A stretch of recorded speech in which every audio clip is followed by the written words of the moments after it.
സത്യത്തിൽ ഞാൻ 3-4 ദിവസമായി ശരിക്കും ഉറങ്ങിയിട്ട് ബജറ്റിൻ്റെ തയ്യാറെടുപ്പായിരുന്നു. ഇന്ന് 1.5 മണിക്കൂറിലധികം നേരം ബജറ്റ് പ്രസംഗം നടത്തി വളരെ ക്ഷീണിച്ച് ആണ് ഞാൻ ഇങ്ങോട്ട് കയറി വന്നത്. പക്ഷെ ഇത്രയും കുഞ്ഞുങ്ങളെ ഒരുമിച്ച് കണ്ടപ്പോൾ എൻ്റെ എല്ലാ ക്ഷീണവും പമ്പകണം. എവിടെ നിന്നാണെന്ന് അറിയില്ല, എനിക്ക് 10 മടങ്ങ് ഊർജവുമായിട്ടാണ് ഞാനിപ്പോൾ ഈ വേദിയിൽ നിൽക്കുന്നത്. എന്താ കാര്യം? നിങ്ങളുടെ നിഷ്കളങ്കമായ ചിരി, നിങ്ങളുടെ സ്നേഹം, അതെല്ലാം കാണുമ്പോൾ നിങ്ങളെക്കുറിച്ചാണ് ഞങ്ങളുടെ മുഴുവൻ സ്വപ്നം. നിങ്ങൾ വിചാരിക്കും നിങ്ങളെക്കുറിച്ച് സ്വപ്നം കാണുന്നത് നിങ്ങളുടെ മാതാപിതാക്കൾ മാത്രമായിരിക്കും. അല്ല, ഞങ്ങളെല്ലാവരും നിങ്ങളെക്കുറിച്ച് ഒരുപാട് സ്വപ്നം കാണുകയാണ്. ഏത് കാലത്താണ് നമ്മൾ ജീവിക്കുന്നത്? നോളജ് എക്സ്പ്ലോഷന്റെ കാലത്താണ് ജീവിക്കുന്നത്. വിജ്ഞാന വിസ്ഫോടനം നടക്കുന്ന ഒരു കാലത്താണ് ജീവിക്കുന്നത്. എന്നുവെച്ചാൽ വല്ലതും പൊട്ടിത്തെറിക്കുന്നതാണോ? അല്ല. ഈ കാലം എന്ന് പറയുന്നത് അറിവുകൾ ഇങ്ങനെ ഓരോ മിനിറ്റിലും ഉണ്ടായിക്കൊണ്ടിരിക്കുകയാണ്. ഞാൻ എപ്പോഴും പറയും, നമ്മൾ ഇവിടെ ഇരിക്കുമ്പോൾ ലോകത്തിന്റെ വിവിധ ഭാഗങ്ങളിൽ, സർവകലാശാലകളിൽ, ഗവേഷണ സ്ഥാപനങ്ങളിൽ മില്യൺസ് ഓഫ് ഡോളർ ചെലവ് ചെയ്തുകൊണ്ട്, കോടിക്കണക്കിന് രൂപ ചെലവ് ചെയ്തുകൊണ്ട് ഗവേഷണങ്ങൾ നടക്കുകയാണ് വിവിധ വിഷയങ്ങളിൽ. അവിടെ നിന്നെല്ലാം പുതിയ അറിവുണ്ടാവുകയാണ്. ഞങ്ങൾ പഠിക്കുമ്പോഴുണ്ട് ഈ അറിവുണ്ടാകുന്നത്, പക്ഷെ ഇത്ര വേഗതയില്ല. എന്തൊരു സ്പീഡാണ്! അത്രയും വേഗത്തിൽ അറിവുണ്ടാകുന്ന ഒരു കാലത്താണ് നമ്മൾ ജീവിക്കുന്നത്. അവിടെയാണ് വായനയുടെ ഏറ്റവും വലിയ സവിശേഷത. നമ്മൾ അപ്ഡേറ്റ് ചെയ്യുക, പുതിയ കാര്യങ്ങൾ നമ്മൾ അറിയുക എന്നത് എന്തിലൂടെയാണ്? നമ്മൾ വായനയിലൂടെയാണ് നമ്മൾ അറിയുന്നത്. ഇത് 31ാമത് ദേശീയ വായനോത്സവമാണ്. ജൂൺ 19 വായനാ ദിനമാണ്. നമ്മുടെ എല്ലാം മനസ്സിൽ ഉയർന്നു വരുന്നത് PN പണിക്കർ സാർ.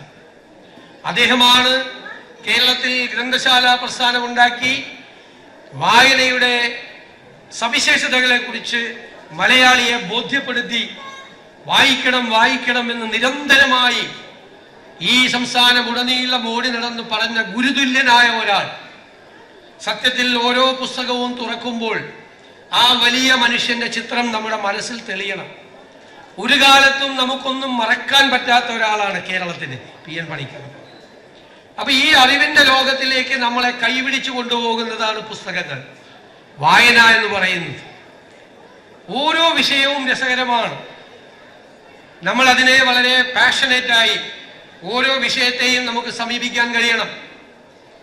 നിങ്ങൾക്ക് കഥകൾ വായിക്കാം, കവിതകൾ വായിക്കാം, നോവലുകൾ വായിക്കാം, ചരിത്രം വായിക്കാം, വിഷയാധിഷ്ഠിതമായി സാമ്പത്തിക ശാസ്ത്രം പഠിക്കാം. എല്ലായിടത്തും വായനയുടെ വാതിലുകൾ തുറന്നിടപ്പെട്ടിരിക്കുകയാണ് അറിവിന്റെ ലോകത്തിലേക്കാണ്. നമുക്കെല്ലാം പ്രിയങ്കരനായ ശ്രീ MT വാസുദേവൻ നായർ എന്താ പറഞ്ഞത്? MT പറഞ്ഞത്, അറിവ് തേടിയുള്ള അന്വേഷണമാണ് എൻ്റെ ജീവിതം എന്നാണ്. അതിന് അവസാനമില്ല. ആ അറിവ് തേടിയുള്ള അന്വേഷണത്തിലെ ഏറ്റവും പ്രധാന ഭാഗം വായനയാണ്. വായിക്കുമ്പോൾ നമ്മൾ എന്തെല്ലാം കാര്യങ്ങളാണ് അറിയുന്നത്? പുതിയ കഥാപാത്രങ്ങളെ പരിചയപ്പെടുന്നു, അല്ലേ? പുതിയ കഥാമുഹൂർത്തങ്ങളിലൂടെ നമ്മൾ കടന്നു പോകുന്നു. ഓരോ പ്രദേശത്തിന്റെയും ആ പുസ്തകത്തിൽ പറഞ്ഞിരിക്കുന്ന പ്രദേശത്തിന്റെ ഭൂമിശാസ്ത്രപരമായ പ്രത്യേകതകളെ കുറിച്ച് പറയുന്നു. തകഴി ചെമ്മീൻ എന്ന നോവൽ എഴുതിയത് തീരപ്രദേശത്തെ മത്സ്യത്തൊഴിലാളികളുടെ സങ്കടങ്ങളെയെല്ലാം പ്രതിഫലിച്ചുകൊണ്ടുള്ള ഒരു കഥയായിരുന്നു. മലയോരത്തെ കർഷക ജനതയുടെ സങ്കടങ്ങളെ കുറിച്ച് എത്രയോ പുസ്തകങ്ങൾ ഉണ്ടായി. സാധാരണ മനുഷ്യനെ കുറിച്ച് ഞാൻ കഴിഞ്ഞ ദിവസം P. കേശവദേവിന്റെ പേരിലുള്ള അവാർഡുകൾ വിതരണം ചെയ്തു. ഓടയിൽ നിന്ന് റിക്ഷാക്കാരൻ തുടങ്ങി സമൂഹത്തിൽ കഷ്ടത അനുഭവിക്കുന്ന സാധാരണ മനുഷ്യനെ കുറിച്ചാണ് P. കേശവദേവ് എഴുതിയത്. ഓരോ പുസ്തകങ്ങളും, വലിയ മനുഷ്യൻ എഴുതിയ ഓരോ പുസ്തകങ്ങളും, അതെല്ലാം അതിലെ കഥാപാത്രങ്ങളെല്ലാം നമ്മൾ ജീവിക്കുമ്പോൾ നമ്മുടെ കൂടെ നടക്കുക, നമ്മുടെ കൂടെ സഞ്ചരിക്കുക. നിങ്ങൾക്ക് ഇഷ്ടമുള്ള വിഷയങ്ങൾ തിരഞ്ഞെടുത്ത് നിങ്ങൾക്ക് വായിക്കാം. ഞാൻ നിങ്ങളുടെ പ്രായത്തിൽ സ്കൂളിൽ പഠിക്കുമ്പോൾ എനിക്ക് ചരിത്രം ഇഷ്ടമല്ല. പാനിപ്പട്ട് യുദ്ധം നടന്നത് ഈ വർഷമാണ്. ആ പ്ലാസി യുദ്ധം നടന്നത് ഈ വർഷമാണ്, അത് കാണാതെ പഠിക്കണം. ഒരു സുഖം തോന്നിയില്ല എനിക്ക്. പിന്നെ പരീക്ഷ പാസ്സാവാൻ വേണ്ടിയിട്ട് കഷ്ടപ്പെട്ടിരുന്ന് കാണാതെ പഠിച്ചൊക്കെ എഴുതി. അത് കഴിഞ്ഞിട്ട് ഞാൻ കോളേജിൽ ചെന്നപ്പോഴാണ് ഗ്ലിംസസ് ഓഫ് വേൾഡ് ഹിസ്റ്ററി, ലോക ചരിത്രാവലോകനം എന്ന പണ്ഡിറ്റ് ജവഹർലാൽ നെഹ്റുവിന്റെ അതിമനോഹരമായൊരു ചരിത്ര പുസ്തകം വായിച്ചു. പണ്ഡിറ്റ് നെഹ്റു ലോകത്തിന്റെ സംസ്കാരങ്ങളെ കുറിച്ച്, ലോകത്തിലെ പ്രത്യയശാസ്ത്രങ്ങളെ കുറിച്ച്, ഈ ലോകത്തിന്റെ മുഴുവൻ ഘടനയെ കുറിച്ച് കൈവെള്ളയിൽ എന്ന പോലെ അറിയാമായിരുന്ന ഒരു പണ്ഡിതനായിരുന്ന ഒരാൾ, ഒരുപക്ഷെ പ്രധാനമന്ത്രി ആയില്ലായിരുന്നുവെങ്കിൽ നോബൽ സമ്മാനിതനാകുമായിരുന്ന, എഴുത്തുകാരനാകുമായിരുന്ന പണ്ഡിറ്റ് ജവഹർലാൽ നെഹ്റുവിന്റെ ഗ്ലിംസസ് ഓഫ് വേൾഡ് ഹിസ്റ്ററി, അത് ചരിത്രത്തിലേക്ക് എന്നെ കൈപിടിച്ചു കൊണ്ടുപോയി.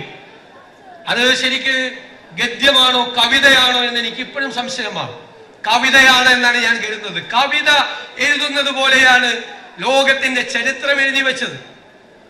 പിന്നീട് ഞാൻ നെഹ്റുവിന്റെ പ്രസംഗങ്ങൾ, നെഹ്റുവിന്റെ പുസ്തകങ്ങൾ, ഡിസ്കവറി ഓഫ് ഇന്ത്യ അടക്കമുള്ള പുസ്തകങ്ങൾ വായിച്ചു. ഇന്ന് കേരളത്തിലെ അടുത്ത സാമ്പത്തിക വർഷത്തേക്കുള്ള ബജറ്റ് പ്രസംഗം അവസാനിപ്പിച്ചത് ട്രിസ്റ്റ് വിത്ത് ഡെസ്റ്റിനി എന്ന് പറയുന്ന, വിധിയുമായുള്ള മുഖാമുഖം എന്ന് പറയുന്ന പണ്ഡിറ്റ് ജവഹർലാൽ നെഹ്റുവിന്റെ അതിമനോഹരമായ പ്രസംഗത്തിന്റെ ഒരു ഭാഗം കോട്ട് ചെയ്തുകൊണ്ടാണ്. 1947 ഓഗസ്റ്റ് 14 അർദ്ധരാത്രി ഈ ലോകം മുഴുവൻ ഉറങ്ങുമ്പോൾ എന്റെ ഇന്ത്യ, നമ്മുടെ ഇന്ത്യ സ്വാതന്ത്ര്യത്തിലേക്ക് ഉണരുകയാണ് എന്ന് പറഞ്ഞ് നടത്തിയ ഉജ്ജ്വലമായ പ്രസംഗങ്ങൾ. എത്രയോ വലിയ മനുഷ്യർ, ഡോക്ടർ എസ് രാധാകൃഷ്ണനെ പോലുള്ള ഒരുപാട് ആളുകൾ, ഒരുപാട് എഴുത്തുകാർ, മലയാളത്തിലും ദേശീയ തലത്തിലുമുള്ള അന്താരാഷ്ട്ര തലത്തിലുമുള്ള ഒരുപാട് എഴുത്തുകാർ. ഞാൻ കോളേജിൽ പഠിക്കുമ്പോൾ നിങ്ങൾ സിനിമാ താരങ്ങളെ കണ്ടൊന്ന് തൊട്ടു നോക്കണം എന്ന് ആഗ്രഹിച്ചതുപോലെ ഞാൻ ആഗ്രഹിച്ചത് അന്ന് ഞാൻ വായിച്ചിരുന്ന എഴുത്തുകാരനെ ഒന്ന് കൈപിടിക്കണം, അദ്ദേഹത്തിന്റെ ഒന്ന് മുട്ടി നിൽക്കണം എന്നായിരുന്നു. പിന്നീട് വലുതായപ്പോഴാണ് ഞാൻ സേതു എന്ന മലയാളത്തിലെ എഴുത്തുകാരൻ, അദ്ദേഹത്തിന്റെ പാണ്ഡവപുരം അന്ന് വായിച്ചപ്പോൾ അദ്ദേഹത്തെ ഒന്ന് തൊടണമെന്നതിന്റെ ആഗ്രഹം തോന്നി. കോളേജ് വിദ്യാർത്ഥിയായിരുന്നു. പിന്നീട് എനിക്ക് അദ്ദേഹം എഴുതിയ ഒരു പുസ്തകം പ്രകാശനം ചെയ്യാനുള്ള ഭാഗ്യം എനിക്കുണ്ടായി. അന്ന് ഞാൻ ആ പ്രസംഗത്തിൽ പറഞ്ഞു, അങ്ങയെ തൊട്ടു നോക്കാൻ ആഗ്രഹിച്ച ഒരാളാണ് എന്ന്.